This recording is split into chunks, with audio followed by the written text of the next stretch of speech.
El día de hoy.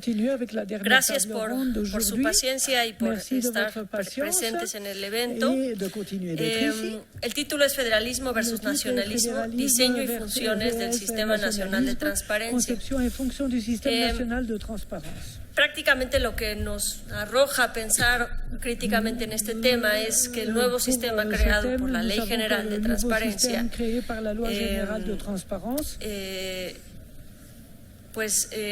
puede cambiar o tiene facultades normativas para cambiar un enfoque nacional en esta materia, o tiene la intención de hacer eso, tiene la intención también de incidir en los sistemas de construcción normativo estatal, y pues es interesante pensar cómo está diseñado, cómo se está pensando y cuáles pueden ser las consecuencias que este tipo de sistemas pueden impactar en el constitucionalismo mexicano. Y para eso pues tenemos a colegas que han escrito sobre ese tema durante muchos años y que nos ayudarán a reflexionarlo y a pensarlo, no necesariamente desde la óptica de transparencia, pero sí desde la óptica del federalismo o el nacionalismo o el presidencialismo. Empezamos con el doctor Alfonso Hernández, que es profesor investigador del Departamento de Estudios Sociopolíticos y Jurídicos del Instituto Tecnológico de Estudios Superiores de Occidente, el ITESO, en Guadalajara. Fue director general de estudios e investigación en el llamado IFAI del 2004 al 2007 y ha escrito varios libros y realizado diversas investigaciones en materia de transparencia y rendición de cuentas. Entre algunos más recientes está la calidad de gobierno y relaciones intergubernamentales en la democracia mexicana, la transparencia y salud, el alcance de los recursos de revisión interpuestos por los ciudadanos, y además actualmente está a cargo de dos investigaciones, el de transparencia y rendición de cuentas y otra que se llama calidad de gobierno y relaciones intergubernamentales en la democracia mexicana. Bienvenido, Alfonso Hernández. Gracias. Bueno, buenas tardes a todas y a todos. En primer lugar, quiero agradecer a los organizadores de este seminario la invitación para estar en él, especialmente a Isa Luna y por su conducto al Instituto de Investigaciones Jurídicas de la UNAM. Y me parece muy relevante la inclusión de este tema dentro del contexto de las nuevas legislaciones que hay en materia de transparencia y acceso a la información, porque ciertamente tienen un alcance que va mucho más allá de lo nacional. Me voy a centrar en esta exposición en la pregunta sobre el actual diseño normativo e institucional de la transparencia, si favorece o no favorece al federalismo mexicano. Y para hacerlo quiero abordar tres grandes temas. En primer lugar, quisiera hacer una muy breve historia, un breve recuento histórico de lo que han representado las leyes generales en el federalismo mexicano. Creo que es importante entender ese contexto para valorar lo que ahora tenemos en materia legislativa. En segundo lugar, creo que también es importante conocer la situación actual del federalismo en México, especialmente a partir de la distribución de competencias entre los distintos órdenes de gobierno, porque este tema en particular creo que es de especial relevancia para el Sistema Nacional de Transparencia.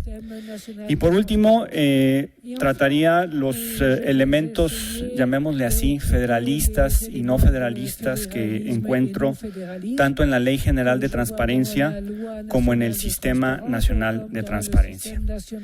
Bueno, entrando a la primera parte sobre las leyes generales, bueno, lo primero que hay que hacer notar es que en materia de transparencia y acceso a la información, la Constitución es muy clara al respecto, dicta que el Congreso es quien tiene la facultad de expedir las leyes generales respectivas.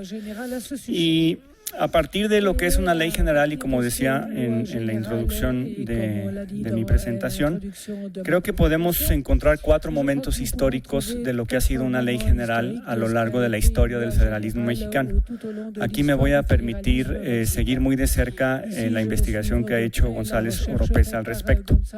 González Oropeza identifica un primer momento en el surgimiento de la nación mexicana en 1823-1824, donde una ley general simplemente establecía principios o lineamientos a seguir y estos debían ser observados por la legislación estatal. Había, digamos, ahí un elemento fuertemente federalista y él habla, por ejemplo, de la ley de colonización, en donde la ley general en esa materia pues decía qué se tenía y qué no se tenía que hacer en cuanto a lo que debían legislar los distintos estados en esta materia. Después viene un segundo momento histórico hacia la Constitución de 1857, en donde una ley general es equivalente a una ley federal y estas leyes federales no necesitan ser complementadas por legislaciones en los estados o por la ejecución de los estados en las distintas materias. Es decir, surge la ley federal en sí misma como una competencia exclusiva de la federación y esta ley federal se identifica, es casi sinónimo, nos dice González Oropeza, de lo que es una ley general. No hay una distinción entre una y otra. Después, hacia el porfiriato y parte de la revolución e incluso después de esta, regresa en un tercer momento histórico el sentido original de lo que significaba la ley general, al menos en el periodo de 1823-1824, pero con una pequeña variación. En este momento histórico, una ley general establece igualmente, como anteriormente, principios que sirven de base a las legislaciones estatales, pero ahora, a diferencia de los 2 periodos anteriores, una ley general también establece distribución de competencias entre los distintos niveles de gobierno en las materias que eran exclusivamente federales. Y esto es importante, porque vamos a ver que en el último momento histórico esto es lo que distingue a una ley general respecto del momento anterior.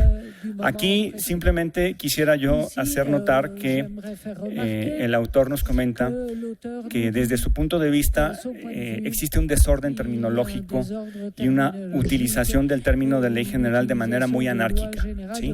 Esa es como su conclusión a lo largo de este recuento y básicamente lo dice porque se da cuenta que en el siglo XX no nada más había leyes generales que emitía el Congreso de la Unión, sino también los congresos estatales emitían leyes generales y nos da varios ejemplos en el estado de Chiapas y en otros estados, ¿no? Entonces concluye diciendo que en realidad esta terminología de la ley general es muy poco clara y no sirve para entender o diferenciar lo que es una ley general de una ley federal, de una ley estatal. En fin, entro al último momento histórico, que es el que yo creo que nos compete en este momento. Y una ley general ahora es entendida, de acuerdo a la Suprema Corte de Justicia de la Nación, como aquella que establece bases, principios para las legislaciones tanto federal como estatal y también distribuye competencias entre los distintos órdenes de gobierno, pero en materias concurrentes. Es decir, a diferencia del periodo anterior donde se establecían distribución de competencias en materias federales, ahora la ley general se entiende como una ley que distribuye competencias entre los distintos órdenes en materias donde ambos niveles de gobierno, entiéndase federación y estados, son competentes para legislar. Y ahí es donde estamos, ahí es donde nos encontramos y ahí es donde justamente entra el contexto de la nueva Ley General de Transparencia. Bueno, este breve recorrido histórico quise traerlo a colación porque de alguna manera la Ley General establece un instrumento importante para lo que significa el federalismo mexicano, en la medida en que es un instrumento jurídico que distribuye competencias entre distintos órdenes de gobierno, y esto es importante porque a toda federación la caracteriza pues esta distribución de autoridad entre los órdenes respecto a qué puede hacer cada orden y en qué materia, ¿no? Entonces, una ley general en cuanto a materias concurrentes está estableciendo tenido esa distribución de competencias. Y en este sentido, esta distribución constituye un elemento fundamental no solo del federalismo mexicano, sino de cualquier tipo de federalismo en cualquier país, ¿no? Y aquí me gustaría abundar un poco sobre los distintos tipos de distribución de competencias que encontramos en la Constitución. Aquí voy a seguir al ministro Cosío Díaz. Cosío Díaz nos habla de que a partir sobre todo del artículo 73 de la Constitución podemos clasificar la distribución de competencias que caracteriza al federalismo mexicano en 4, ¿sí? Están las competencias de tipo exclusivo, como el caso, por ejemplo, que le compete a la Federación en materia de energía nuclear. Están aquellas competencias de tipo concurrente, en donde es un órgano federal, en este caso el Congreso, el que distribuye las competencias entre los distintos órdenes de gobierno. Hablamos, por ejemplo, de asentamientos humanos, protección al medio ambiente, deporte, pesca, etcétera.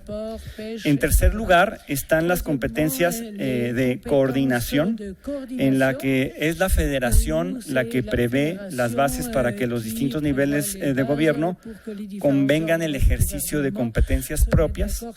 Y por último, nos dice Cosío Díaz que están las competencias que se ejercen vía precisamente leyes generales, ¿no? Y estas son emitidas por el Congreso de la Unión, y en estas en particular es donde identificamos a la transparencia, a la protección de datos, a los archivos, etcétera. Bueno, esto es lo que dicen las leyes, y esta ha sido un poco la evolución que hemos tenido en materia de leyes generales y federalismo. Pero, ¿qué es lo que nos dice la realidad? Es decir, ¿en dónde se encuentra en materia legislativa y de política pública el federalismo mexicano? Y yo creo que aquí hay que establecer, digamos, 3 características que al menos yo identifico de este federalismo. En primer lugar, hay una falta de claridad sobre todo en materia de las competencias o las funciones que deben ejercer los estados de la Unión. En el caso de los municipios podemos encontrar que el artículo 115 constitucional establece las funciones de manera relativamente clara, pero en la Constitución no existe de manera así de clara las facultades que deben ejercer los estados. Están las facultades residuales que se estipulan en el artículo 124, pero la conclusión es que ninguna entidad federativa en el federalismo mexicano ejerce facultades exclusivas. Entonces esto coloca a nuestro federalismo en una situación sui generis, ¿no? Porque de alguna manera los estados tienen que remitirse a la Constitución, y normalmente las facultades que ejercen son o de tipo concurrente o de tipo de coordinación, que son los más comunes. Sin embargo, y una segunda característica es que incluso cuando se habla de competencias concurrentes y de competencias de coordinación, en la práctica estas no se ejercen con cierta claridad entre los órdenes de gobierno. Estoy pensando sobre todo en la federación y en los estados. Y esto crea bastante confusión en cuanto a los ámbitos de responsabilidad, porque no hay, digamos, una facultad que no sea negociada entre federación y estados. Vi que en la mesa anterior estaba Guillermo Cejudo. Él, en un artículo que escribió en Nexos, habla como para las funciones más importantes, o al menos la que más importa para los ciudadanos, como son ataque a la pobreza, salud, educación, todas esas facultades son o coordinadas o concurrentes entre los distintos órdenes de gobierno, y siempre hay una especie de lucha o de negociación respecto a qué le toca a cada uno de los órdenes. A quienes nos ha tocado establecer algún contacto con políticas públicas a nivel estatal, Nos hemos dado cuenta, por ejemplo, en el tema de desarrollo social, que si uno sigue la legislación de manera puntual, esta varía mucho respecto incluso a convenios de colaboración que hay entre federación y entidades federativas, y no acaba quedando claro en el mediano y largo plazo qué le toca a cada uno. Entonces, al final del día lo que sucede es que se ponen de acuerdo las partes y esos acuerdos son los que se ejercen en la práctica, pero no porque exista una normatividad puntual al respecto, sino porque al final del día están las dos entidades, entiéndase federación y estados, ejerciendo esta facultad y tratando de negociar qué le toca a cada uno.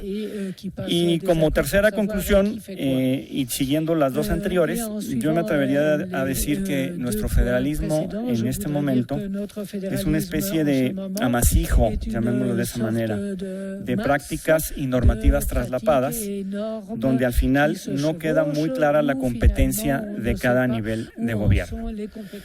Bueno, he querido hacer estos recuentos tanto de la ley general como de las características del federalismo para, en esta última parte, centrarme en los elementos, decía yo, federalistas y no federalistas, tanto de la Ley General de Transparencia como del Sistema Nacional.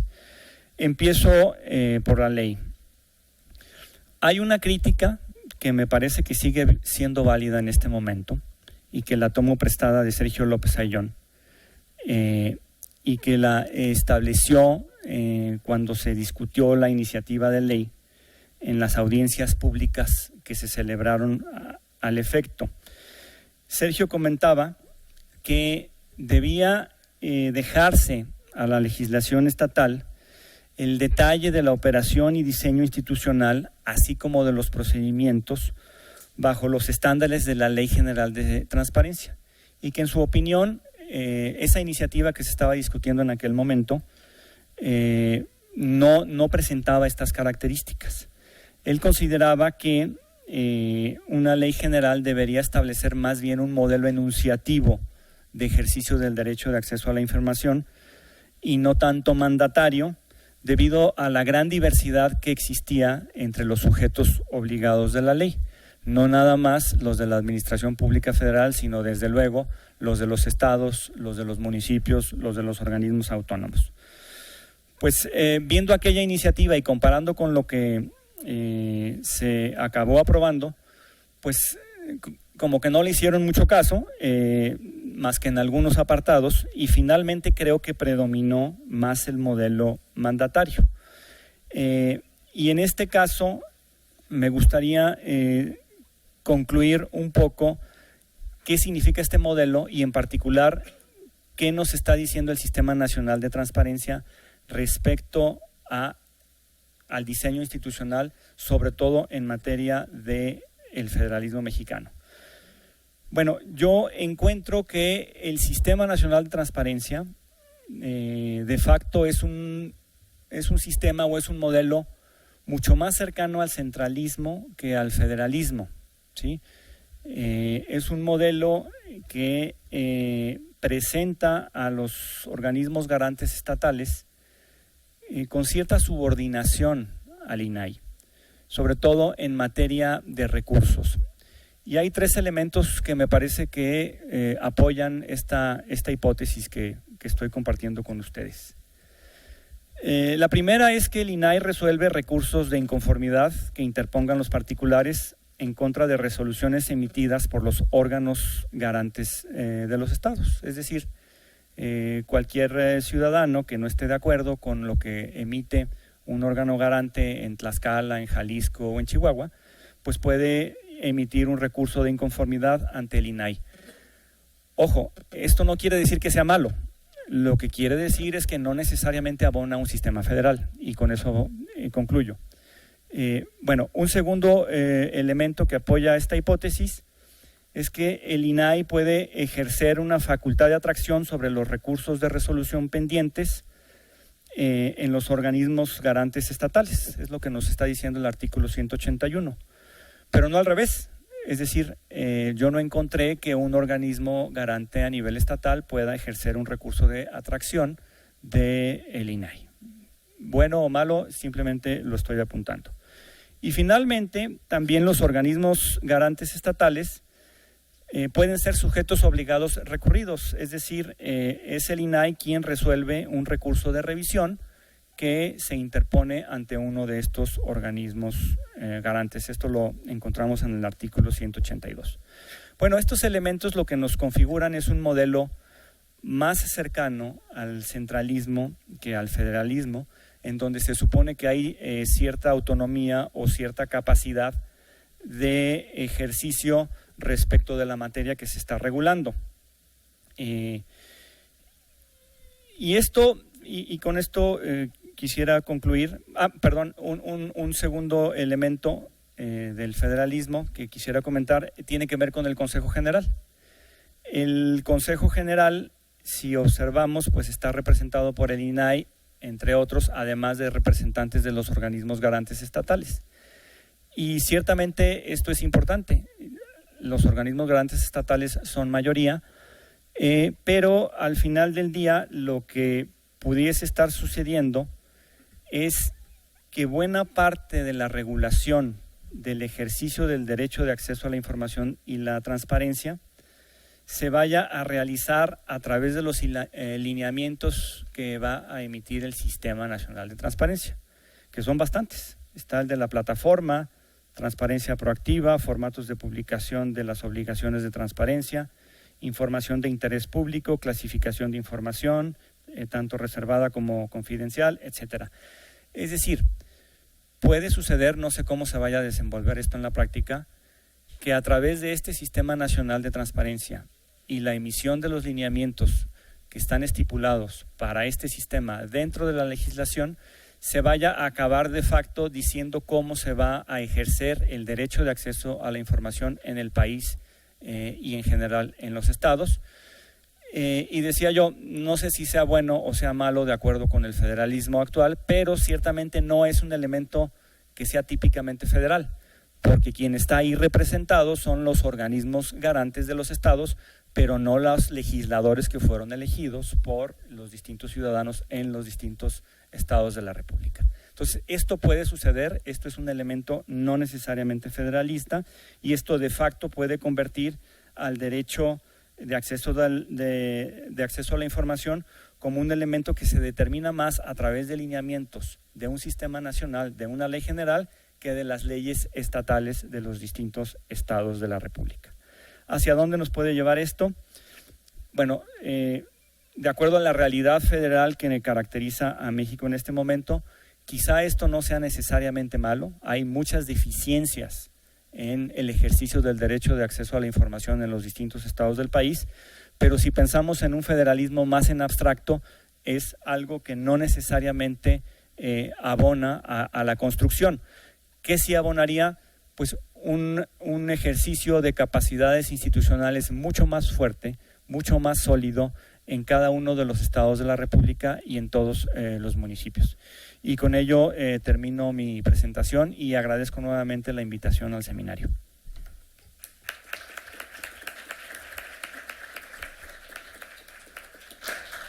Gracias, doctor Alfonso Hernández.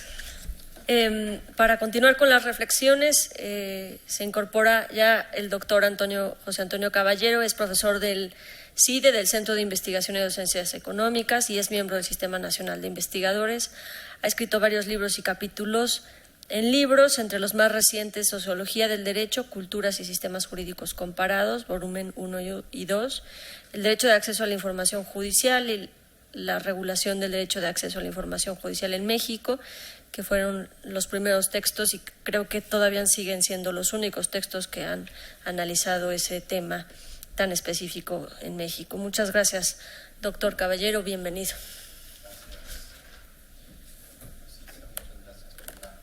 Invitación. Gracias a ustedes. En realidad llegué muy temprano, pero estaba en la biblioteca, ya se me fue el tiempo. Me pasó la gran ironía, como bajo de Santa Fe uno tiene que llegar con mucho tiempo, pero esta vez me pasé, pero ya aquí adentro. Bueno, empiezo. A ver, yo voy a seguir mucho de lo que ya dijo Alfonso. Sí, creo que necesitamos empezar por reflexionar el tema del federalismo mexicano. Yo lo veo, yo creo que Alfonso hace un muy buen ejercicio por presentarnos algo en forma ordenada. que es muy desordenado. Es decir, en términos generales me parece que hemos reescrito el federalismo en México en los últimos 20, 25 años. Simplemente revisar el artículo 73, ya vamos en el inciso 20, fracción 29, inciso T, ¿no? No le cambien de canal y seguramente le daremos 2 vueltas al abecedario al paso que vamos. Pero ¿qué nos está diciendo esto? Porque además, si vemos la litigiosidad en materia de federalismo, nos vamos a encontrar criterios de chile, de dulce y de manteca. Es decir, no hay muchos consensos incluso sobre los alcances del federalismo. Entonces, hablar de un federalismo de manera amplia me parece muy complicado. Creo que tenemos que hablar de un federalismo por materia.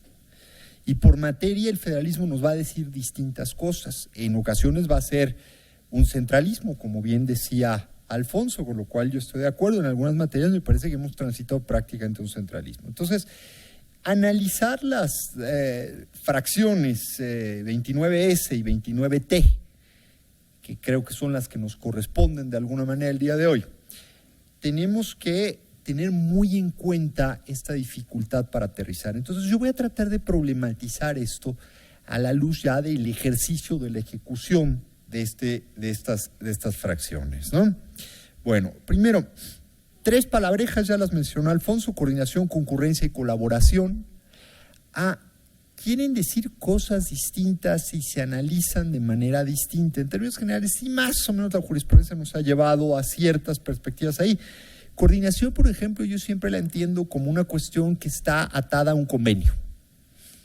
En cambio, colaboración puede ser una cosa más suave. Colaboración puede ser, por ejemplo, que el municipio va a colaborar con el Estado para establecer una ley. ¿Está bien? ¿Qué quiere decir colaborar? ¿Los invitaron a discutir cómo iban a hacer la norma? Sí.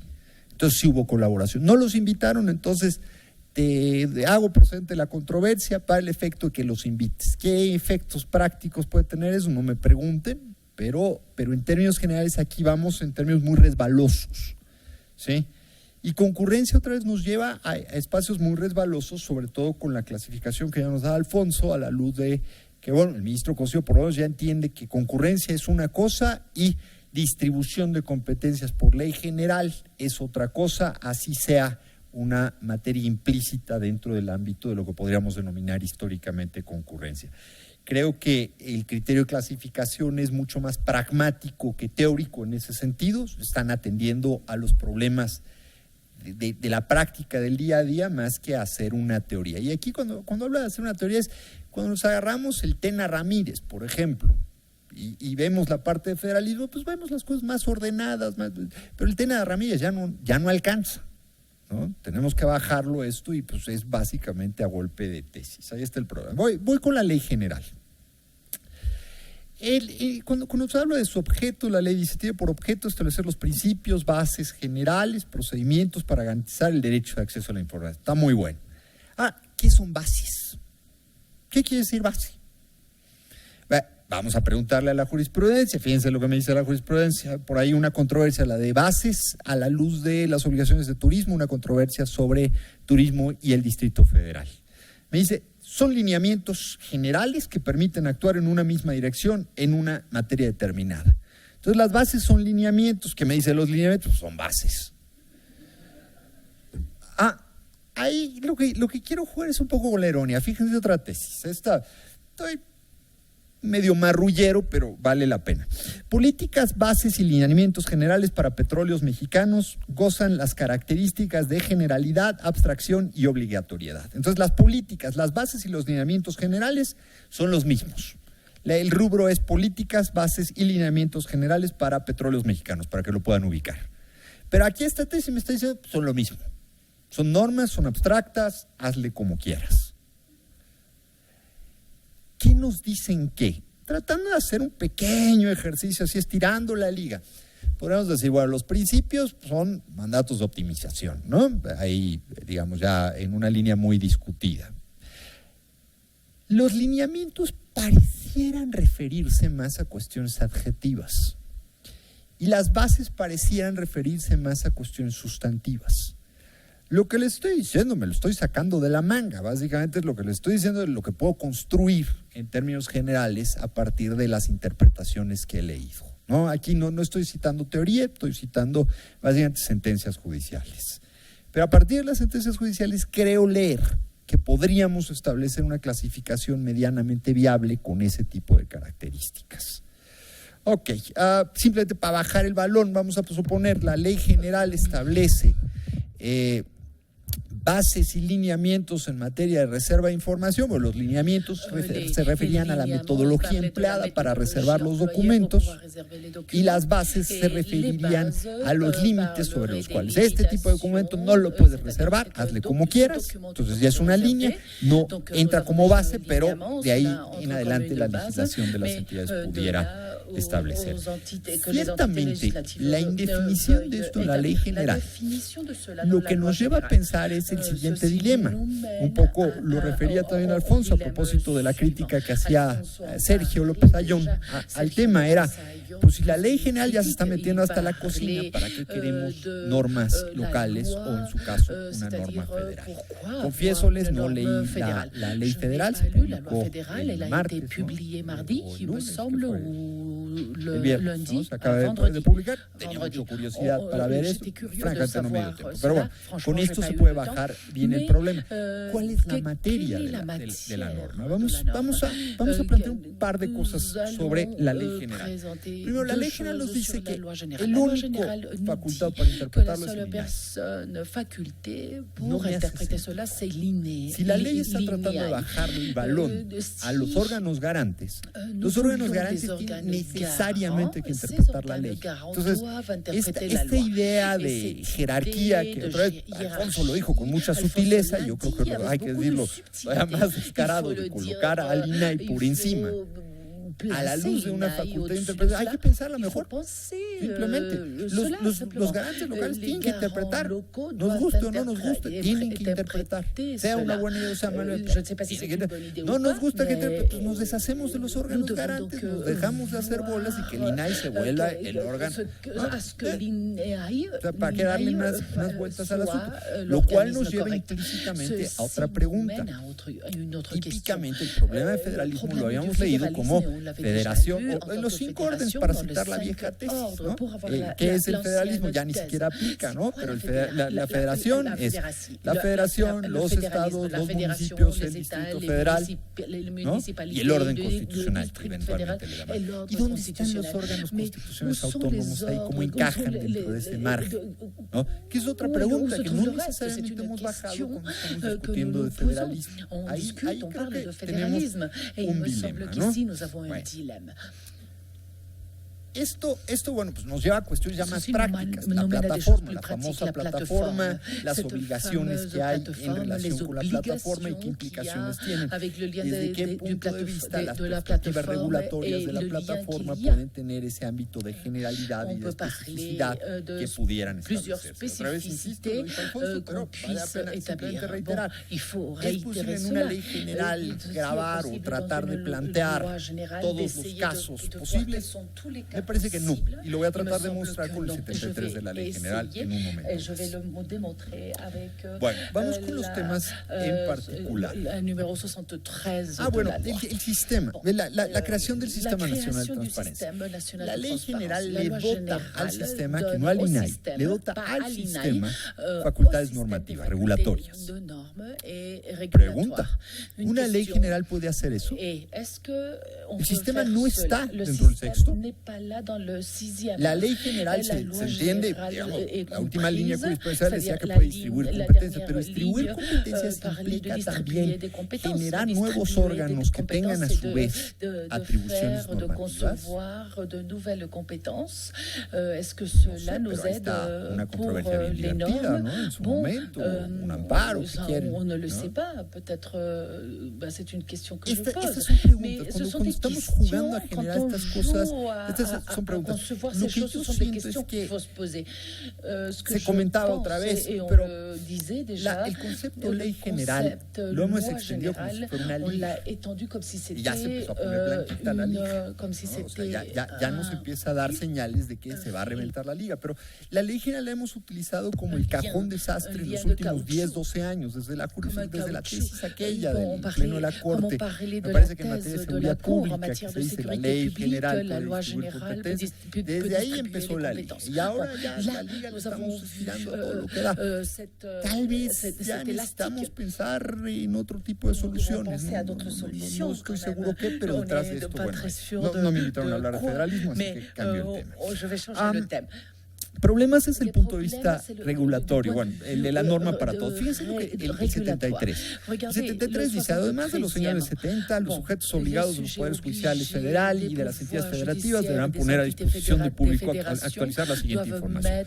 Evidentemente estoy jalando agua para mi molino, porque pues, es el tema que mejor conozco, los poderes judiciales. Tesis y ejecutorias publicadas en el Semanario Judicial de la Federación o en la Gaceta respectiva de cada tribunal administrativo, incluyendo tesis jurisprudenciales y aisladas. ¿Qué quiere decir? Yo soy presidente del Tribunal Superior de Justicia. Mi primera pregunta es, ¿cómo me como esto? ¿No? Porque además, cualquiera medianamente enterado de la producción jurisprudencial en el país sabe que los tribunales no producen jurisprudencia desde hace muchos años. ¿Sí? Y si producen muy poquita, producen a cuentagotas. ¿Y por qué no producen jurisprudencia? Porque la jurisprudencia la tiene, en términos generales, aglutinada el Poder Judicial de la Federación. Entonces no hay incentivos para producir jurisprudencia. También desde el punto de vista litigioso, ¿qué habrá dicho el Tribunal Superior de Justicia sobre esa materia? Pues a mí no me pasa por la cabeza. Yo me meto a ver ellos y empiezo a ver qué hay de jurisprudencia. ¿Sí? Entonces, aquí el punto es que ni siquiera está aludiendo la norma a alguna cuestión práctica. Claro, la pregunta es, tribunal, te vamos a sancionar por no publicar tu jurisprudencia en la plataforma. Pues, ¿qué hago? ¿Me pongo a hacerla de una vez? Lo que estoy tratando de decirles es este ámbito de regulación que trata de abarcar todo y al mismo tiempo está dejándonos muchos más dudas que soluciones, ¿no? O sea, la buena intención aquí parece estar desbordando de alguna manera y generando problemas, ¿no? Versiones públicas de las sentencias, bueno, aquí podemos tener cualquier cantidad de discusiones sobre qué debe contener una sentencia en su versión pública. Aprovecho para decirles, es una locura que las sentencias en versión pública del Poder Judicial Federal tengan, por ejemplo, los antecedentes de otros asuntos de Estado. Es una locura, ¿sí? Es una locura que las personas morales no aparezcan, por ejemplo. Es una muy mala idea. Las personas morales en ese sentido no tienen una perspectiva. Y yo me animaría a decir que en muchos casos los nombres de las personas tampoco necesitan protección alguna. El proceso es público. Pero bueno, eso nos llevaría ya a una pregunta ya mucho más específica. Pero aquí tenemos muchos problemas. Versiones estenográficas de las sesiones públicas. Pues otra vez, las sesiones públicas están pensadas en las sesiones del Pleno de la Corte. Pero aquí hasta lo simpático sería las sesiones públicas de la primera sala o la segunda sala. La segunda sala creo que sí las publica, la primera sala no las publica. No, pero ¿para qué nos interesa conocer una versión estenográfica de sesiones donde sabemos que realmente no está ocurriendo gran cosa? Entonces habría una pregunta implícita ahí. Las listas de acuerdos, para terminar la confusión. Las listas de acuerdos es información procesal, es información que le interesa típicamente a las partes, no es un problema del artículo 6 de la Constitución meter. Entonces, bueno, ahí otra vez nos trae la confusión. Paro ahí con información. Ahora, ¿para qué sí nos puede servir? Y vienen cosas interesantes. Concepto de seguridad nacional, uso y abuso sería mi rubro, ¿no? La tesis aquella hermosísima de la seguridad estatal de Tabasco, ¿no? Salió publicado hace, ¿cuánto? Hace algunos meses. Se hablaba que en Tabasco habían negado información aludiendo a un concepto de seguridad estatal, ¿no? El hermanito menor de la seguridad nacional, supongo. Pero bueno, este tipo de cosas. O negando información, me parece que esto tenía que ver con Guadalajara, del sistema de cámaras de Guadalajara por cuestiones de seguridad nacional. Pues, no alcanzan en algunos casos o se están excediendo. Ahí es donde me parece que hay un buen espacio. Los mecanismos de control y la unificación de criterios. Hay otra vez.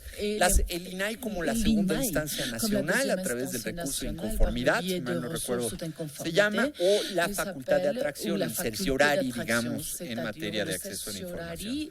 Lo bueno, la idea es que el INAI se convierta en una especie de segunda instancia en los mecanismos de acceso a la información. Puede ayudarnos a uniformar ciertos criterios, puede ayudar a consolidar a interpretaciones. Pero lo problemático, creo que limita el desarrollo de las entidades locales, los cuerpos locales. Si los vamos a tener, pues esperemos y exijamos pues, y que vayan madurando, ¿no? Este es un problema que atañe no solo a órganos garantes en esta materia, comisiones de derechos humanos, me parece que tienen exactamente el mismo problema. Ahora, las normas no son necesariamente iguales hasta donde nos llevan. Creo que aquí puede haber problemas. Y después la idea de la segunda instancia y la perspectiva de la definitividad. Déjenme ponerles un ejemplo pues muy clarito. El INAI no quiso presentar acción de inconstitucionalidad contra el 189 y el 190 de la ley. ¿Qué incentivos tengo yo para ir en mi recurso de inconformidad y no irme al amparo indirecto? Porque si me voy al recurso de inconformidad, muy probablemente lo que voy a tener es un amparo directo. Todavía no lo ha resuelto la jurisprudencia, pero me imagino que van a comprar el argumento de que es materialmente jurisdiccional y me voy a amparo directo. En mi opinión, si yo estoy defendiendo derechos, es mucho más viable irme por amparo indirecto y entonces no ejecuto el recurso de inconformidad. Y este comentario tiene mucho que ver con la confianza pública que tienen que tener los órganos garantes. Como diría el cronista de fútbol Bermúdez, la tuvieron, era suya y la dejaron ir. ¿No? Para decirlo con toda claridad. En otros casos han dado pasos, han rectificado en algunas cosas, pero esa era, en mi opinión, clave. Bueno, no digo mucho más. De datos personales, bueno, ya hice como comentarios a propósito de la función jurisdiccional, así que para no comer más tiempo. Gracias. Bon, je n'en parlerai plus parce que je n'ai plus le temps. Merci. Muchas gracias, doctor José Antonio Caballero.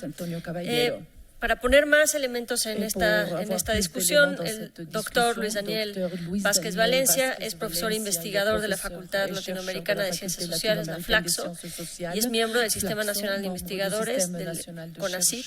Fue coordinador de la Maestría en Derechos Humanos y Democracia del 2007 al 2012, coordinador del posgrado en Investigación entre el 2010 y 2012 y del doctorado de Investigación en Ciencias Sociales de la misma facultad.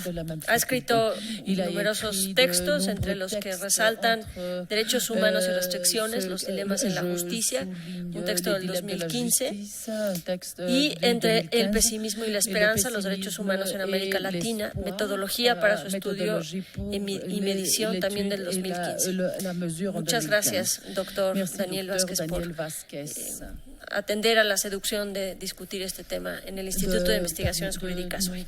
Gracias, al contrario, dice muchas gracias por la invitación y también mi agradecimiento al público que se mantiene estoico desde las 9 de la mañana, que no debe ser sencillo.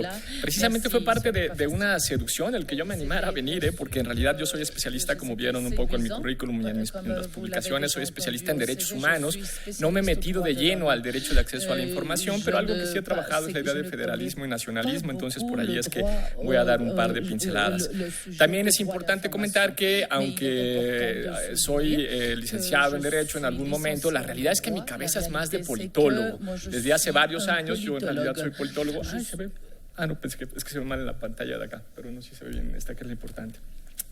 Mi cabeza es de politólogo y entonces yo pienso más el problema del federalismo precisamente no tanto desde las normas jurídicas, sino desde lo que pasa fáctica o empíricamente en las relaciones entre las entidades federativas y el resto de los gobiernos federales y demás gobiernos autónomos. Entonces comenzaré, para ser provocativo, diciendo que si queremos hablar o decir que hay federalismo antes de la transición a la democracia es demasiado decir. Antes de la transición de la democracia, hablar de federalismo, independientemente de lo que dijera la Constitución, con el nivel de concentración política que había en lo que nosotros conocemos como el presidencialismo, sobre todo en la segunda parte del siglo XX, sería demasiado decir. Entonces, por eso, más allá de hablar de federalismo, a mí lo que me interesa un poco más hablar, yo trabajaba la idea de centralización y descentralización, y recientemente, por una muy buena tesis de Francisco Javier Fonseca, que por cierto anda por acá, encontré este otro concepto nuevo bien interesante que se llama recentralización.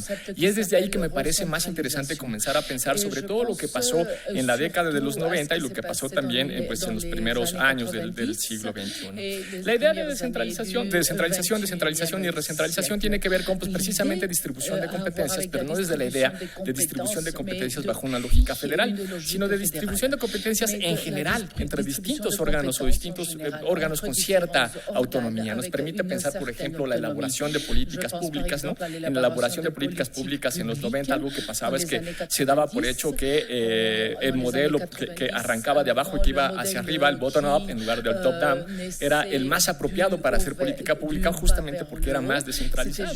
Y algo parecido pasaba con la organización de la administración pública. Se daba por hecho que los órganos descentralizados, que si teníamos procesos de descentralización, lo que íbamos a tener también era una política pública más eficaz, más eficiente, más productiva, más oportuna, más económica. Entonces, con esta lógica es que este cuadro es únicamente para que vean que efectivamente es en los 90 donde empezamos a tener este proceso o esta idea o se pone de moda la lógica de la descentralización.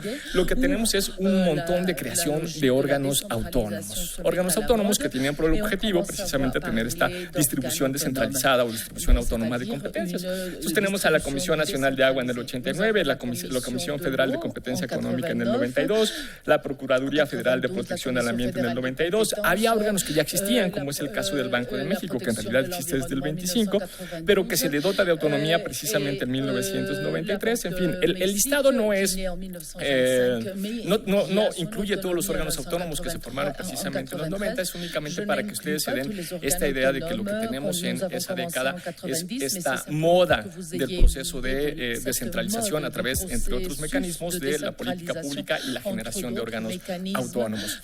Detrás hay una ideología, como en toda política pública, como en toda tendencia y como en toda moda. Detrás, por moda política me refiero, por supuesto, no sé si en las otras también, pero por lo menos en las modas políticas seguro. Detrás hay una ideología. Y esa ideología partía del hecho de que nos encontrábamos otra vez en los 90 en la aplicación, ya no de la primera generación de reformas neoliberales, sino en la segunda y tercera aplicación o generaciones de reformas neoliberales, que daban por hecho que en el marco de un proceso generalizado de privatización se necesitaba garantizar cierta autonomía regulatoria, porque esto lo que iba a generar era precisamente un mayor incentivo para la inversión.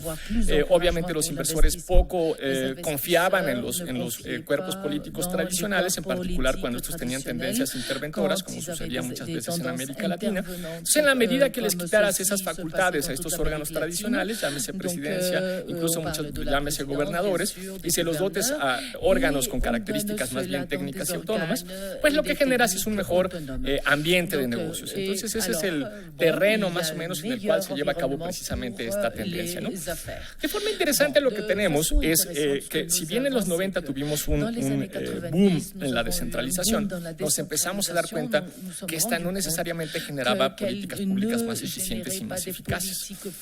Ahí hay ejemplos especialmente en estudios de servicios públicos, ahí es como muy evidente.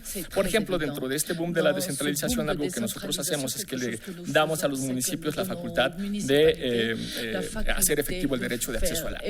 Se podrán imaginar que municipios bien chiquititos, ¿no?, que tienen esa obligación de tener que hacer los elementos necesarios para facilitar el acceso al agua de las personas, pues es prácticamente imposible, cuando para tener acceso al agua pues se necesita un nivel de inversión y una capacidad muy grande, ¿no? Entonces, a partir de estudios de economía, sobre todo a escalas, que se empieza a dar cuenta que no necesariamente la descentralización es el mejor mecanismo para pensar estos procesos, sobre todo de servicios públicos o para hacer efectivos derechos. Entonces, lo que encontramos ahí es un proceso de recentralización. Lo que quiero decir es que esto no es nuevo, es un poco lo que también Francisco Javier Fonseca, como comentaba hace un rato, recupera en su tesis y nos permite ver de forma muy interesante. Si bien tuvimos en los 90 un proceso de moda de descentralización, lo que tenemos en los años siguientes es un proceso de moda de recentralización de esas competencias que fueron distribuidas en los años previos. Hay estudios sobre esto en Europa, en Asia, en América Latina, sobre todo en servicios públicos, lo podemos mirar en salud, en educación, pero también en materia fiscal. Y en buena medida este proceso de recentralización es lo que podemos mirar hoy en México. Lo que empezamos a encontrar en México es reformas como, por ejemplo, la del antiguo IFE, que ahora es el INE, en materia de educación, las discusiones que se dan en materia de seguridad o en materia financiera de deuda, que lo que nos llevan es precisamente a repensar los procesos de descentralización del pasado pensado y a comenzar a considerar si no podría ser mejor tener estos procesos más centralizados. Tal vez la principal diferencia, a ver, déjenme ver si eso es lo que sigue, pero según yo, la principal diferencia con esto, la principal pregunta que nos tendríamos que hacer es si en México comenzamos a cuestionarnos la descentralización anterior, básicamente a partir de los problemas de eficiencia o de eficacia que encontramos en la materia. Y no estoy seguro de eso. Y esa es precisamente la pregunta sobre la cual quiero entrar para comenzar a pensar por qué se hizo este proceso de recentralización en particular en el caso de la transparencia. Entonces, nosotros podríamos identificar algunos elementos básicos para pensar precisamente las características de la centralización, que es la decisión de, bueno, las facultades son de decisión, de nombramiento, de mando, de vigilancia, disciplinario, de revisión y de solución de conflictos de competencia. Cuando lo que tenemos es que todas estas facultades se encuentran en un solo órgano, lo que tenemos es precisamente un órgano abiertamente centralizado. Para que un órgano sea centralizado quiere decir que un mando tiene todas estas facultades. Tiene la facultad de decisión, de nombramiento, bueno, de mando, de vigilancia, disciplinario, revisión, solución y de conflicto de diferencias. En cambio, lo que tenemos con el nivel de descentralización, pero para pensar la descentralización específicamente de las entidades federativas, lo que tenemos es una cosa totalmente distinta. Tenemos competencias autónomas, ¿no? En buena medida es lo que ya también Alfonso nos explicaba. Yo las clasifico en estas 6, recuperando la propuesta que hace Miguel Cobian Andrade. Las caracteriza como competencia autónoma constitucional, bueno, legislativa, política, gubernativa, hacendaria y representativa. Lo que se le entrega a las entidades federativas son competencias para hacer esto en específico. Entonces, lo que tendríamos que preguntarnos es cuáles son las características específicas de la reforma en transparencia que nos permiten hablar de que hay un proceso de recentralización y cómo afectan a estas competencias y a las competencias de la centralización. En buena medida, tanto Alfonso como José Luis ya nos... no te cambié el nombre, luego los cambio. José Antonio, sí te lo cambié. Siempre te lo cambio. Bueno, ya sabrás con quién te lo cambio. Las competencias de recentralización siempre se dan, o más bien las podemos identificar en 3 aspectos específicos, tanto de la reforma constitucional de hace un par de años como de la ley que hace un año salió en materia de transparencia.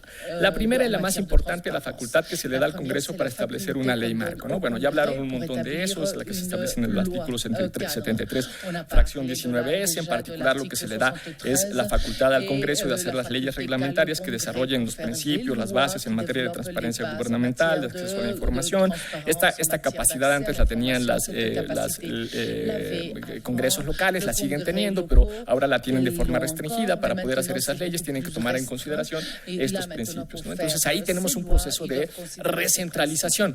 Ahí tenemos la facultad que se le otorga al Congreso en particular para hacer esta ley marco, que en buena medida es la ley marco que hemos venido discutiendo a lo largo de toda la mañana.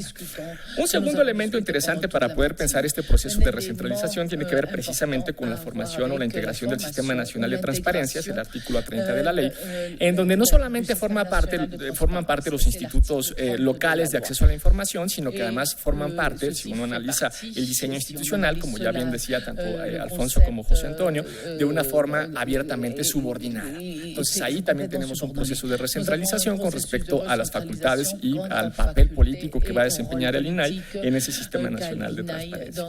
Y uno tercero que ya también mencionaba Alfonso y que es muy interesante, tiene que ver con la facultad de revisión, es decir, la facultad que se entrega al INAI para precisamente revisar las decisiones específicas que tomen los organismos locales. Entonces, tenemos al menos estas 3 competencias que abiertamente nos hablan de una recentralización de la distribución previa que había con respecto a las competencias en materia de transparencia. Por eso es que es totalmente entendible que Alfonso nos diga, bueno, esto se parece más a un proceso centralista, ¿no? Esto obviamente parece que refuerza más a la federación de lo que podría pensarse con respecto a las entidades federativas. Y es así porque lo que se toca, acá no se ve muy bien, fíjense, pero bueno, al menos está en negrita, yo lo había puesto también en rojo. Lo que se toca es la facultad ahí está, la facultad 1, que es la facultad de decisión, y la facultad 6, que es la facultad de revisión. ¿Qué es lo que se fortalece para la federación? Se fortalecen esas 2 competencias. Hoy la federación tiene mayores capacidades de decisión en materia de transparencia de las que tenía antes. Hoy también la federación tiene mayores capacidades manuales de revisión con respecto a los que contaba previo a la reforma. Y de forma muy interesante, lo que se vulnera en el caso de las entidades federativas son tres competencias. Voy a decir vulnera en términos muy amplios, ¿no? Pero bueno, vaya, lo que se limita o lo que se disminuye en el caso de las entidades federativas son tres cosas muy particulares. La competencia autónoma constitucional, ¿no? Porque obviamente ellos pueden emitir todavía sus constituciones locales, pero en materia de transparencia quedan subordinados a lo que se establezca en la Constitución y en las leyes federales, a la Constitución Federal y leyes federales, me refiero. Se limita también la competencia autónoma legislativa, porque aunque ellos pueden seguir emitiendo sus leyes locales, se tienen que subordinar a lo que diga la ley marco, la ley general. Y se limita de forma bien interesante la competencia autónoma gubernativa, porque veíamos hace un rato que vía la revisión y vía también las leyes marco, lo que se limita son las decisiones efectivas que el gobierno local puede tomar, al menos en materia de transparencia.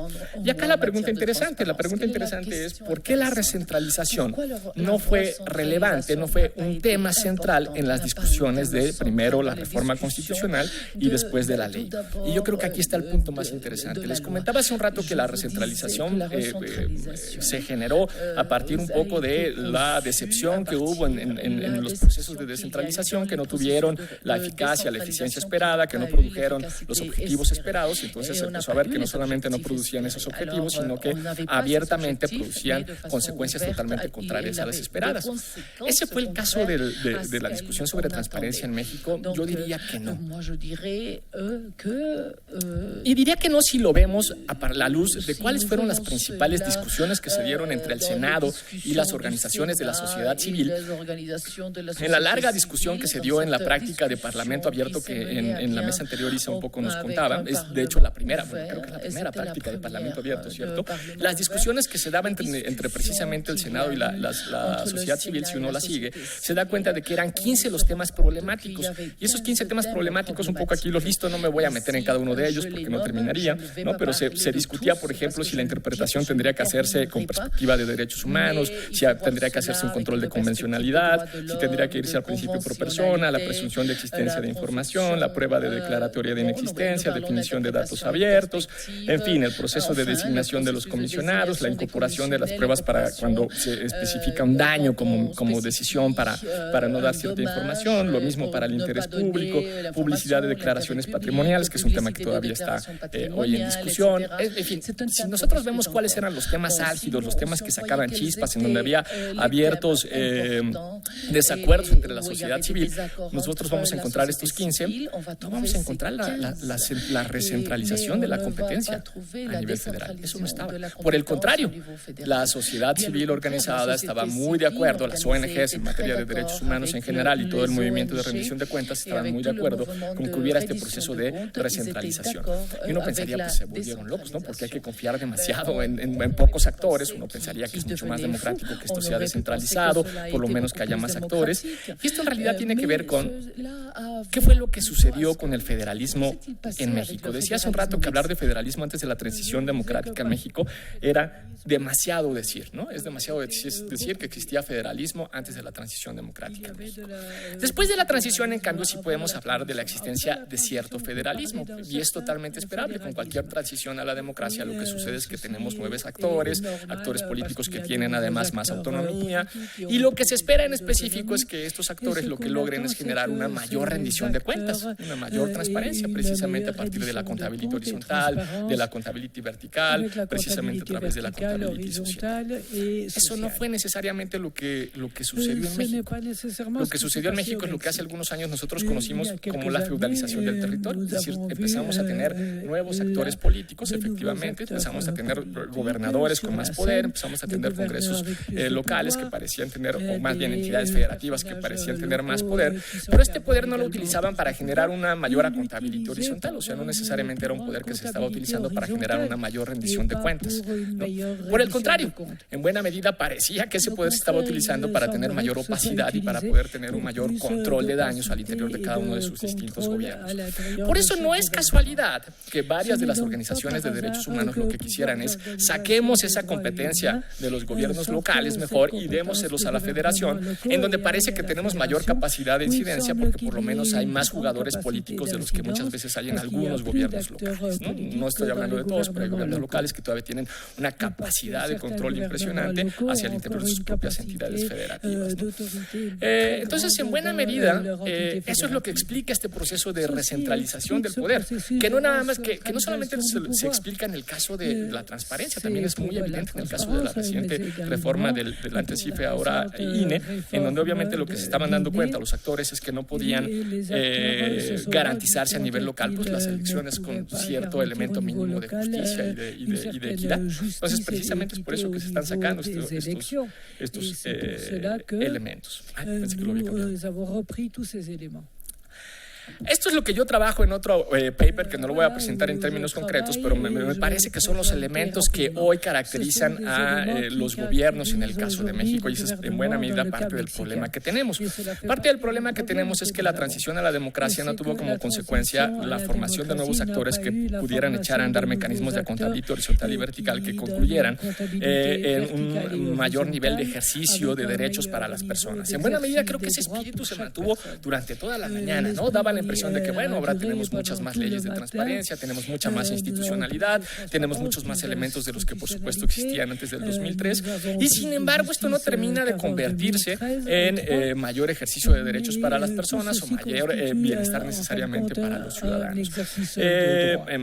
Incluso mencionaban por ahí que muchas veces pareciera que el objetivo principal de esos órganos es precisamente mantener la opacidad por las respuestas que muchas veces dan, y bueno, ya ni hablar de lo que comentó el colega Indu, que parecía un desastre, ¿no? Bastaba que tú pidieras información para que probablemente te desaparecieran o te hicieran una ejecución extrajudicial, lo cual es terrible. Afortunadamente pareciera que en México no hemos llegado a esos extremos, pero lo que sí tenemos, no voy a hablar del círculo externo, pero sí del interno, lo que sí tenemos es un ciclo integrado por clientelismo, por negación, por simulación, es un ciclo, perdón, es un proceso político. Lo que sí tenemos es un proceso político integrado por clientelismo, por negación, por simulación, por corrupción y por impunidad, que es lo que ha hecho que mucha de nuestra transición no necesariamente funcione. Y no solamente no necesariamente funcione, sino que muchas veces pues, lo que tengamos es abiertamente esto que mencionaba hace un rato, una abierta frustración social o algún desencuentro o desencanto efectivamente con el gobierno. Entonces, lo que nosotros estamos pensando, nosotros ya aquí ya me planteo como un activista de derechos humanos, es cómo podríamos romper este ciclo y pareciera, o este proceso, y pareciera que el lugar para romperlo es precisamente el de la corrupción y la impunidad. Por eso mesas como estas o discusiones como estas son bien relevantes, porque ahí está el dato específico de dónde podemos iniciar a hacer algún tipo de activismo político, de incidencia específica para que se rompa el ciclo en el cual actualmente nos encontramos. La pregunta entonces sería, la pregunta interesante sería, si la recentralización de funciones va a tener como consecuencia romper esta lógica a partir de romper los elementos de corrupción e impunidad. Y yo me animaría a decir que probablemente no. Porque finalmente, tal como está actualmente el diseño se sigue manteniendo con una lógica abiertamente elitista en donde lo que se espera es que funcione específicamente por actores eminentemente político-institucionales, en donde el juego que se le da únicamente a algunas organizaciones de la sociedad civil que abiertamente se encuentran cada vez más limitadas y que muchas veces el tema de la transparencia no es lo que están logrando echar a andar. Entonces creo que tendríamos que comenzar a discutir al menos 3 aspectos específicos. Bueno, que decía hace un rato, como romper el ciclo, en especial la corrupción y la impunidad. El diseño institucional es relevante, por eso no hay que dejarlo. Yo sí sigo pensando, a diferencia de otros colegas, que tendríamos que seguir pensando el diseño institucional y por eso hay que seguir ahí en la elaboración de leyes, en pensar cómo funcionan las políticas públicas, cómo se distribuyen las competencias, no solamente para lo que ha pasado ahora con las transparencias, sino para lo que está a punto de suceder, parece, con el Sistema Nacional Anticorrupción. Pero esto va a ser insuficiente si al mismo tiempo no pensamos 2 cosas más. ¿Cómo generar mecanismos de control social sobre los gobiernos? Y acá yo lo que remarcaría es la idea de control social, porque de nuevo, en el diseño que nosotros hemos elaborado en nuestro proceso de la transición a la democracia, lo que tenemos son tintes muy elitistas y un muy bajo papel que se le otorga a la sociedad, a los ciudadanos en general e incluso a la sociedad organizada en particular, ¿no? Y en ese mismo sentido, la otra cosa que tendríamos que comenzar a discutir es cómo generar mecanismos de control social sobre los gobiernos. Entonces, un poco para concluir, las 3 o 4 premisas de conclusión serían: sí hay un proceso de recentralización, ¿no? Sí se le otorgan más facultades a la federación con respecto a las que tenían antes y en consecuencia menos a las entidades federativas. Esto se hace no porque tuviéramos problemas, que los teníamos, ¿no?, de eficacia y eficiencia, pero en especial por la desconfianza que generaban los gobiernos locales en materia de transparencia.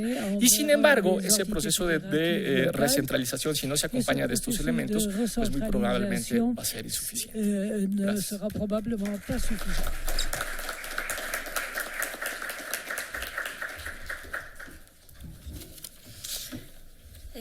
Y para cerrar esta mesa de exposiciones, nos acompaña el doctor Guillermo Estrada Adán. Él es profesor de la Facultad de Derecho de la Universidad Nacional Autónoma de México, nuestra institución hermana que trabaja en estos temas, y en donde él imparte la cátedra del Sistema Internacional de Derechos Humanos, es miembro del Sistema Nacional de Investigadores de CONACYT, y sus libros más recientes son La enseñanza del derecho y el derecho internacional, del 2014, y Derecho Internacional de los Derechos Humanos, también del 2014. Bienvenido, Guillermo Estrada. Consideraciones previas, dos agradecimientos, particularmente a la doctora Isa por estar en esta mesa, a Salvador Guerrero, que no está con nosotros aquí por una cuestión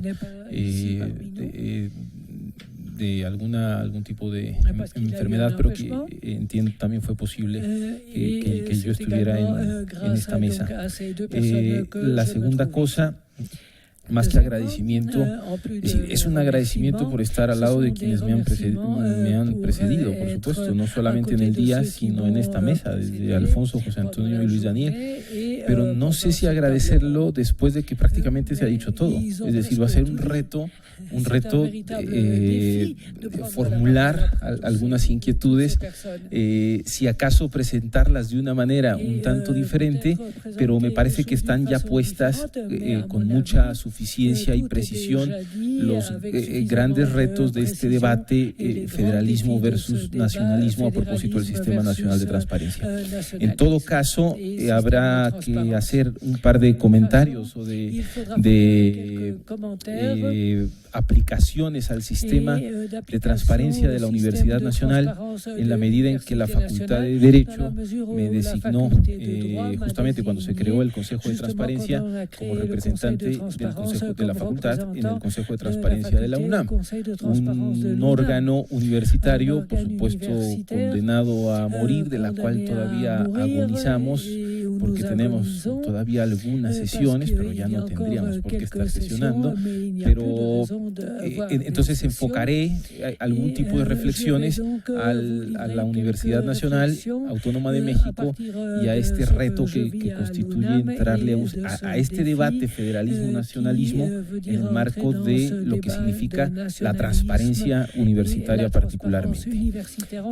Además, por razón del tiempo, también seré puntual y breve. Primero, insistir en algo que se ha dicho ya desde distintas perspectivas, pero el tema de la transparencia, del derecho de acceso a la información pública, nos llega más bien como una moda que a partir de una ideología bien construida, bien discutida o bien pensada en el diseño del Estado mexicano. A diferencia de otros derechos, por ejemplo, como la libertad de expresión o aquellos mecanismos, por ejemplo, que prohíben la tortura, tenemos un mecanismo que además viene de un tratado internacional y que se le deja a la Comisión Nacional de Derechos Humanos para que articule un mecanismo de prevención de tortura. El tema de la discriminación, por ejemplo, con el CONAPRED. Avanzaron estos derechos en la década de los 90 o estas instituciones, pero no han llegado al nivel de lo que significa el tema de la transparencia, el derecho de acceso a la información pública. Y me parece que hay una cuestión fundamental. En el derecho de acceso a la información pública lo amarramos con rendición de cuentas, luego le agregamos protección de datos personales y lo miramos a partir de control democrático. Y esta conjunción de visiones arrojan una visión colectiva del derecho de acceso a la información y de la transparencia en el Estado mexicano que no hemos articulado con el mismo éxito en el ejercicio de otros derechos, que seguimos pensando, por ejemplo, que el derecho a la integridad personal sigue siendo un derecho subjetivo, individual, y no logramos visualizarlo a partir de estos ángulos colectivos. Y eso hay que reconocerlo. El derecho de acceso ha tenido una institucionalidad propia muchísimo más clara y contundente que otros derechos. Nos han orientado en esta mesa con algunas preguntas que prácticamente las voy a hacer 3 comentarios en atención a esas tres preguntas. La reforma constitucional en materia de transparencia del 2014, como ya se ha insistido, está inscrita en una serie de reformas que transita de lo federal a lo nacional.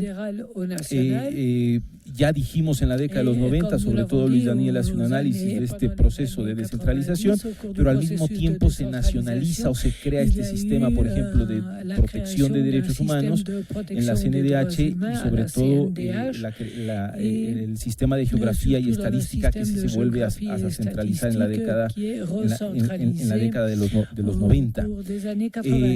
Sin embargo, cuando se crea este diseño, esta institucionalidad del sistema de transparencia, se retira del control de transparencia y la rendición de cuentas a las entidades federativas por una preocupación generalizada, la cual ya se dijo también respecto particularmente al poder de los gobernadores en el interior de los órganos garantes de la materia. En algunos casos era de esperar que sin controles ni límites legales se permitieran ciertos excesos que prácticamente nulificaban el derecho de acceso a la información, por ejemplo las causales de reserva vagas, ausencia de sanciones ante la falta de respuesta, periodos cortos en la duración de los nombramientos de los comisionados, rotación escalonada, etcétera, ciertos elementos que permiten suponer que los gobernadores podían tener un control de los órganos garantes en las entidades federativas. Se evidenciaron diversas fallas pues en esta primera implementación institucional de transparencia en los estados. También es cierto que existen ejemplos en donde las leyes estatales fueron muchísimo más protectoras o más protectoras, sin decir muchísimo más protectoras que lo que estaba pensando a nivel federal. Por ejemplo, la Ciudad de México o el Distrito Federal en ese momento todavía sí tenía algunos plazos que, por ejemplo, obligaban a la autoridad a responder muchísimo más rápido. Esta rectoría estatal apenas pudo influir algunos, como yo le llamaría, monstruos de la administración pública federal, entre los cuales, y me refiero al tamaño, no necesariamente tiene que ser de 1000 cabezas el monstruo, pero sí a un tamaño grande como la Universidad Nacional, que justamente comenzó a aproximarse de manera tímida, pero coyuntural, al tema de la transparencia. En eso hay que reconocer que la reforma de 2014, por supuesto, ha empujado, la constitucional de 2014 ha empujado un muchísimo mejor diseño institucional en estos temas. Sin embargo, ya lo decía José Antonio Caballero, este federalismo por materia genera una discusión que a mí me preocupa. Seguimos pensando el tema del federalismo versus el nacionalismo bajo los modelos viejos de discusión teórica, y no hemos sido capaces de crear argumentos o descripciones teóricas, conceptuales, que nos ayuden a entender realmente lo que está pasando en México a partir de la década de los 90. Y este es el segundo punto que quiero discutir, que sobre todo lo enfoco a quienes de alguna manera enseñamos derecho constitucional, porque este federalismo por materia, imagínense lo que nos provoca a quienes, estando frente a chavos de 20 años que acaban de tomar teoría del Estado bajo concepciones también no necesariamente disruptivas ni revolucionarias, sino pensando en Jelinek o en los teóricos del Estado, presentarle un federalismo por materia significa un reto abrumador para enseñarles cómo opera el Estado mexicano. Y quizá es porque no hemos reflexionado lo suficiente, cosa que esta mesa tiene mérito en la medida en tener una postura crítica, no solamente esta mesa, sino el seminario en general, postura crítica, porque lo que necesitamos construir son justamente modelos epistemológicos que nos ayuden a describir lo que está pasando. Y me preocupa que quizá este debate federalismo-nacionalismo, claro, encuentre encuentra sentido en un Estado como el mexicano, pero como ya se ha dicho aquí, quizá tenemos que encontrar nuevas herramientas para saber qué está pasando. En el fondo de esta discusión está que no sabemos qué hacer con los derechos humanos, ¿no? Y estamos asentados en este pacto federal donde Campeche acaba de sacar una ley, ¿no?, para permitir el matrimonio entre personas del mismo sexo, pero hay otros estados que son reticentes a este tipo de construcciones en materia de derechos humanos y no sabemos qué hacer. La Corte tiene sus posturas, pero al final me parece que buena parte de la discusión debe estar qué hacer con los derechos humanos en el Estado mexicano y qué hacer con el control democrático. Así conceptualmente podríamos hacer distinción entre poderes federales constituidos, los órganos nacionales, la concepción clásica de los poderes ejecutivos, legislativo y judicial, regidos por la Ley Federal de Transparencia, y luego los otros órganos nacionales como el INE o el INEGI, que están sujetos a la Ley General de Transparencia. Y uno de los órganos nacionales más importantes es justamente la Universidad Nacional. ¿Cómo pensar el modelo teórico para describir que un organismo descentralizado, como dice la ley del 45, nada más para que vean ustedes, la ley del 45 de la UNAM, se acomoda a este federalismo por materia, a este nuevo modelo de pensar la transparencia? En su autonomía, que además este es otro elemento de la Universidad Nacional, porque no solamente hay que pensarlo como un órgano público descentralizado de la administración pública federal, sino que además hay que pensarla en términos de la autonomía universitaria del 29, que luego sale, es decir, que se refuerza en la ley del 45, que no es entendida como pretexto para incumplir la legislación. Esto se dice bien de manera discursiva. Nos quedamos tranquilos los universitarios cuando pensamos que la autonomía está orientada a planes, diseños de planes de estudio, pero no para incumplir la ley, aunque a veces la realidad nos debería cuestionar también cómo pensamos la autonomía en cumplimiento de la ley. Podrían realizarse ajustes tan sencillos para necesarios como reducir, por ejemplo, plazos de respuesta. Y además sé que aquí están también mis compañeros de la Oficina de Abogado General que realizan estos temas, ¿no? En realidad los temas de transparencia. Por ejemplo, en la integración del Comité de Transparencia, que actualmente difiere respecto de otros sujetos obligados, tendrá este comité la capacidad de ampliarse y renovarse para garantizar el ofrecimiento de transparencia universitaria. Los retos no son pocos, debe centrarse por un lado el discurso de la autonomía universitaria, repensarlo no desde el punto de vista de los juristas, sino desde los otros universitarios que también tienen cosas que decir sobre cómo entender la autonomía, el trabajo académico sometido a transparencia, y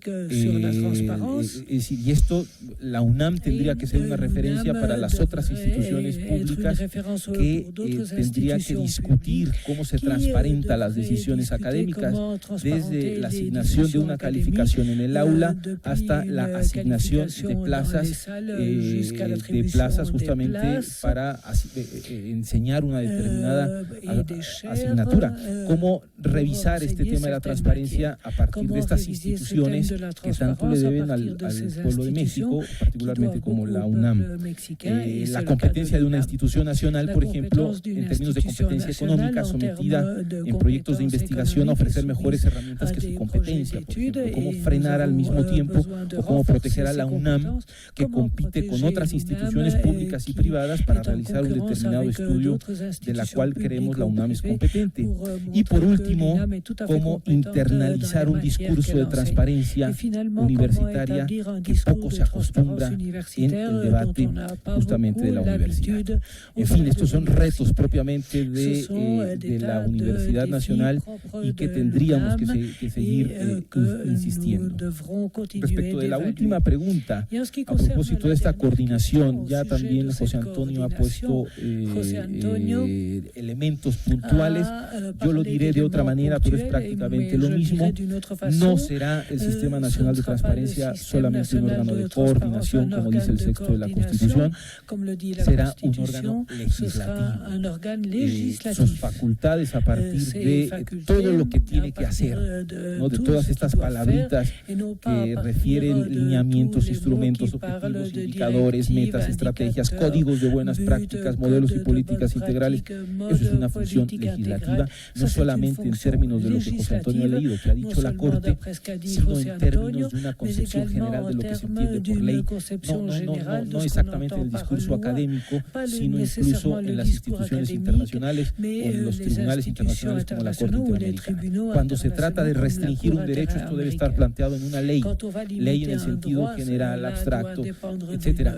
Y esto que va a ser, por ejemplo, en materia de archivos, hay otras cosas que ya se han dicho y que no voy a hacer puntual, además por el tiempo, que lo que va a ser el Sistema Nacional de Transparencia para efectos del derecho internacional de los derechos humanos bien puede encuadrar en una ley. Y eso, evidentemente, ni al Congreso de la Unión, ni a los congresos locales, ni a la facultad reglamentaria del Ejecutivo le tendrá tan contento.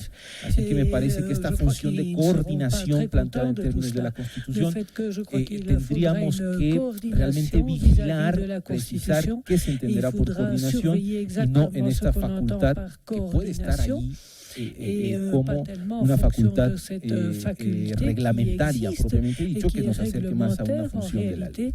Y luego ahí viene el debate sobre cómo integramos este Sistema Nacional de Transparencia, quiénes están representados, cómo funcionará.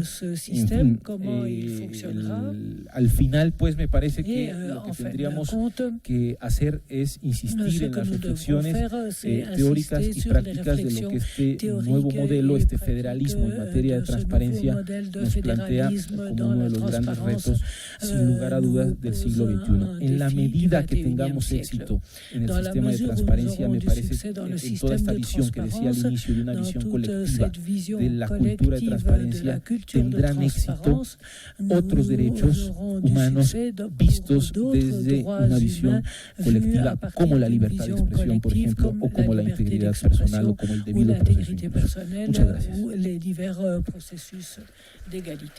Merci beaucoup.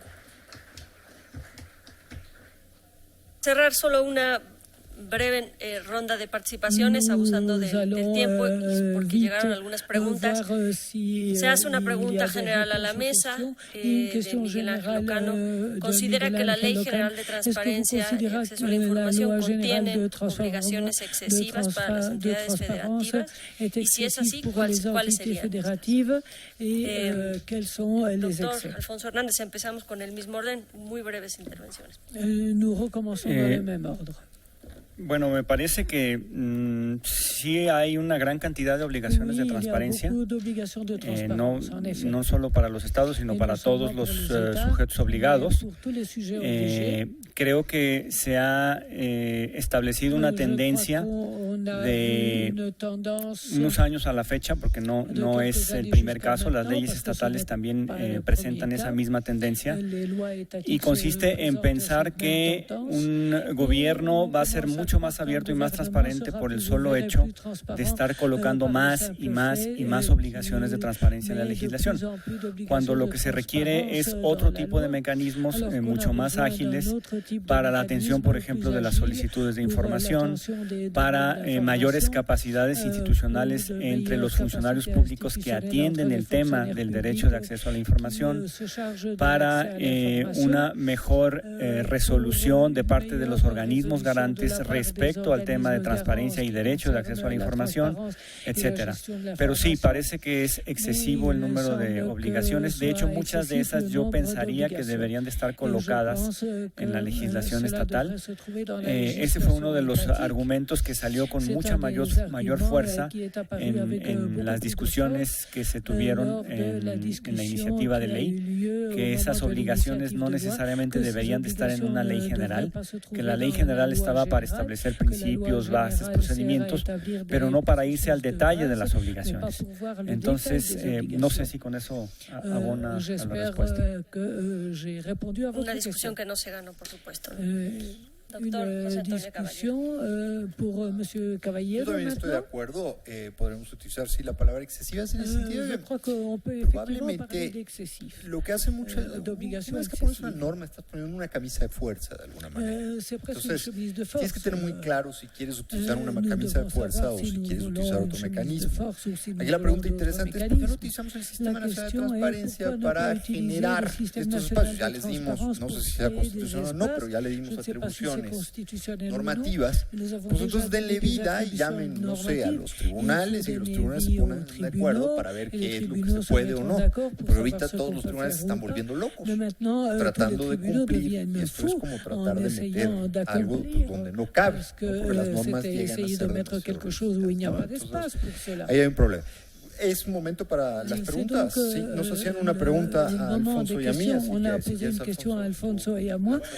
Alfonso, est-ce que vous voulez répondre? Okay, sobre la iniciativa Chihuahua, una pregunta del maestro Ignacio Holguín, desde donde los estados contribuyeron al avance de la regulación del derecho de acceso a la información. La pregunta es si el federalismo de ejecución que propone la ley general no será un obstáculo en la construcción de un verdadero sistema nacional de transparencia. Bueno, para abordar la pregunta, yo más bien diría que la Ley General de Transparencia engendra el sistema nacional. Es decir, no podemos visualizar a estas dos entidades, uno en el plano legislativo y otro en el plano institucional, como algo necesariamente aparte que obstaculiza uno al otro, sino más bien es parte de lo mismo y que se encuentra en la legislación. Y yo más bien reitero un poco lo que había comentado en mi ponencia. El Sistema Nacional de Transparencia, en términos del ejercicio del federalismo mexicano, lo que podría estar ocasionando, habrá que verlo, es que de facto la regulación de este ejercicio, de este derecho de acceso a la información y del tema de la transparencia, se lleve a cabo ya no a partir de las legislaciones estatales, sino a través de los lineamientos de los cuales es responsable el propio Sistema Nacional de Transparencia. Y en este están representados no los legisladores locales, sino los comisionados de los organismos garantes de cada entidad federativa. Habría que preguntarse si eso es un modelo federalista o no. Yo por eso decía que es mucho más cercano al centralismo que al federalismo. Y el otro tema, igual que está dentro de la Ley General de Transparencia, es estas facultades que tiene el INAI, en donde los órganos garantes estatales pues prácticamente están subordinados en buena medida, sobre todo en materia de recursos de revisión, a lo que diga el INAI o no. Y bueno, esas dos premisas que me parece que están ahí colocadas en el sistema institucional que tenemos prefiguran un sistema más centralizado o recentralizado, como bien decía Luis Daniel. Yo pensaría que perdimos una oportunidad para instalar mejores capacidades en los organismos garantes locales. Es una discusión que también se dio, lo recuerdo bien, en el tema electoral, pero ahora en el tema del acceso a la información me parece muy claro. Y me parece que no es suficiente decir que dado que hay muchas deficiencias en el ejercicio del derecho en los estados, entonces centralicemos. Yo creo que hay innovaciones institucionales que pudieron haber atendido esa deficiencia en el ámbito estatal sin necesidad de centralizar o recentralizar el ejercicio del derecho de acceso a la información. Aterrizarlo en ejemplos. Hablando de Chihuahua, Chihuahua fue innovador en proceso penal acusatorio. O sea, necesitaríamos ser miopes para pensar que Chihuahua no tuvo influencia en la reforma constitucional de 2008, que es un estupendo ejemplo de cómo la creatividad y el desarrollo de ideas en las entidades federativas pueden alimentar perfectamente bien proyectos de un alcance constitucional. Ahora, también va del otro lado, ¿no? La invención del concepto de seguridad estatal, pues es también una cosa pues muy cuestionable, por decirlo suavemente, ¿no? Entonces, esto es parte del juego, pero básicamente pues hay suficientes mecanismos de control, digamos, en el funcionamiento ordinario como para permitir entender esto.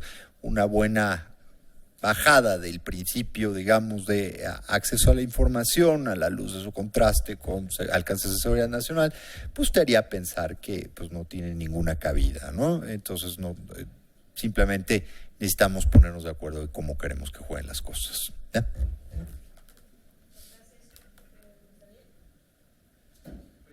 Mi impresión es que en la mesa de la mañana dejaron como muy claro explicaron muy bien cómo pasamos de 17 obligaciones de transparencia a 200 y pico, casi 300 obligaciones, ¿no? Y bueno, de hecho, José Antonio ahora también ha mencionado algunas que no tienen demasiado sentido, ¿no? Que aparezcan ahí justamente. Entonces, pero más que tratar de calificar si hubo un exceso o no, yo lo que trato de hacer es entender por qué pasamos de 17 a casi 300 obligaciones. Y en buena medida, yo creo, otra vez, mi hipótesis ahí es, no están funcionando las cosas en las entidades locales, vamos a centralizarlo o a recentralizarlo. Por eso la pregunta es muy válida. La pregunta es, ¿y así va a funcionar mejor? ¿De verdad consideran que así va a funcionar mejor? Me parece que el problema que tenemos es que nos están atacando por lo menos los 2 o 3 elementos centrales, ¿no? El primero es, puede ser que ahora recentralicemos, pero sin embargo las personas que antes estaban bajo una lógica de la cultura política o por la cultura política que manejaban los órganos de transparencia con una lógica de opacidad, ellos van a seguir ahí. Entonces, si no cambias esa cultura política de lógica de opacidad, aunque recentralices, vas a tener las mismas respuestas. Y esto va a pasar no nada más en las entidades federativas, pasa de entrada ya también, por ejemplo, en la federación. Yo ahora estoy llevando a cabo una investigación sobre la relación entre corrupción, impunidad y violaciones graves en materia de derechos humanos. Pedimos información a 4 entidades federales y la respuesta de 3 de ellas era de risa, pero de risa, claramente burocráticas, con la lógica de retrasar, o sea, era totalmente inentendible, a diferencia de una de ellas, hay que decirlo, la Auditoría Superior de la Federación, que funcionó muy bien, ¿no? Entonces, el primer punto sería no tanto si son excesivas o si recentralizamos, sino más bien cómo vamos a modificar esa lógica de la cultura política de la opacidad. Pero más allá de la cultura política de la opacidad, que eso yo lo pensaría para mandos medios, otro de los principales problemas es cómo vamos a resolver con innovación en diseño democrático el problema ahora sí de los conflictos de interés, de las personas que están interesadas en que ciertas cosas abiertamente no se sepan. Ese es bastante más complicado, ¿no? Y ese que es bastante más complicado, lo que tenemos que pensar es si tenemos diseños innovadores para eso. La verdad que no lo sé, no lo tengo totalmente claro. El tercer punto por el que yo iría, como decía hace un rato, también es la necesidad de fortalecer el control social, que es creo que de lo que poco hemos trabajado en la transición a la democracia en México. Gracias. Yo respondo una pregunta particularmente en materia de datos personales. Si en el sistema de transparencia, derecho de acceso a la información, estamos acomodando un sistema de datos personales, todavía venimos atrás, y esto está en la pregunta. Yo le voy a responder de 2 maneras. Primero, siempre tenemos el amparo indirecto. Me parece que José Antonio también pensaba cómo hacerle judicialmente esto. El amparo indirecto, y no tanto por la protección a los derechos o al derecho consagrado en la Constitución, sino yo pensaría activando el 103 fracción 1 en la protección al 11.2 de la Convención Americana, que es un paraguas que nos falta por explotar, que es el derecho a la vida privada. Luego ya sabemos que la ley establece datos en posesión de particulares, que establece el juicio de nulidad, pero todavía estamos en construcción procesal de cómo proteger. Además, recuerden que en realidad es una solicitud de protección de datos, es decir, incluso la terminología usada no corresponde al derecho, es decir, al proceso para defender un derecho en estricto sentido. Entonces, sí, en lo que viene la ley, me parece que hay una posibilidad de proteger vida privada en términos del 11.2 de la Convención Americana, para responder una pregunta puntual. Gracias. Muchas gracias. Una pregunta más que llegó, nada más para cerrar, dirigida al doctor Alfonso Hernández. La pregunta es si la ley general puede ser supletoria de la ley local o de las leyes locales. Bueno, yo me imagino que en tanto que la ley general es reglamentaria del artículo 6º constitucional en materia de transparencia y acceso a la información, su rango jurídico estaría por encima de cualquier otra legislación y por tanto pues sí, pudiera ser supletoria. De hecho, ahorita la discusión no es tanto esa, sino todos los estados que no han adecuado o armonizado, como se está utilizando la palabra, sus legislaciones estatales en función de lo que ya dice la Ley General de Transparencia, ¿sí? Y bueno, aquí entramos a terrenos que creo que los abogados son más competentes que yo para platicar, pero recientemente, la semana pasada, se estaba discutiendo en el INAI, no sé si ya terminaron esa discusión, sobre si establece el INAI acciones legales en la Corte en contra de varios estados por no haber armonizado sus leyes locales. Y hay una especie de controversia porque la Constitución no le permitiría al INAI establecer controversias en contra de gobiernos o congresos estatales, ¿no? Imagínense, sería un órgano pues estableciendo una controversia en contra de un estado soberano y entraríamos ahí a una cuestión pues muy sui generis del federalismo, pero aún así esa discusión se está dando y eso es producto pues del tema que nos compete en este momento. Me gustó mucho el concepto de José Antonio de estirar la liga hasta que queda blanco en el tema de la ley general, pues sí, y probablemente se vaya a romper.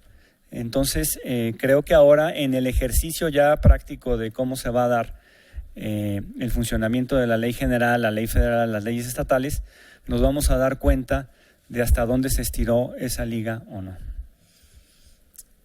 Bueno, pues las reflexiones han sido muy útiles para entender a un año de la aprobación de la Ley General de Transparencia y a unos días de la publicación de la Ley Federal de Transparencia, pues por dónde se va a romper esa liga seguramente, ¿no? Les agradezco mucho su presencia, los invitamos mañana a que sigan con el seminario. Va a ser en la facultad, en el posgrado de la Facultad de Derecho, ahí en el auditorio. Tendrán también muy interesantes casos que estudiamos. Muchas gracias a nuestros expositores de esta mesa. Gracias.